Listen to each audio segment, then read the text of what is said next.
Heboh, tersangka baru dalam kasus Subang. Sosoknya terkuak dari barang bukti handphone. Diketahui tersangka dalam kasus Subang adalah Yosef Danu Mimin serta Ariki dan Abi anak Mimin.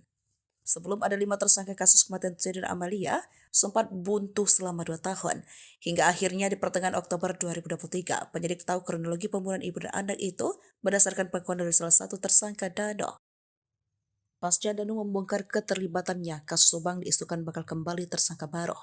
Dia adalah Yoris. Dugaan soal pihak kepolisian bakal menetapkan tersangka baru itu berasal dari kuasa hukum Yoris sendiri. Dalam tayangan YouTube Diskursus.net dilansir tribunnews.bogor.com pada Sabtu 28 Oktober 2023, pengacara Yoris Leni Anggraini mengurai analisanya terkait kasus Subang.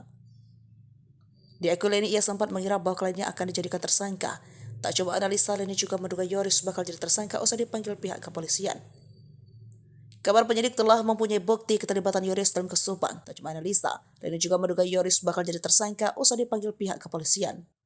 Mengetahui hal tersebut, Leni segera berkoordinasi dengan Yoris terkait bukti yang dimiliki kliennya itu, termasuk dengan chat lama di ponsel terdahulu Yoris. Beruntung firasat Leni tak terbukti hingga kemarin, sebab Yoris masih bersatu saksi dan jumlah tersangka belum bertambah. Karena demikian, Leni sempat mencurigai Yoris terkait kasus Subang. Leni pun tak menutup kemungkinan jika polisi akan menetapkan tersangka baru.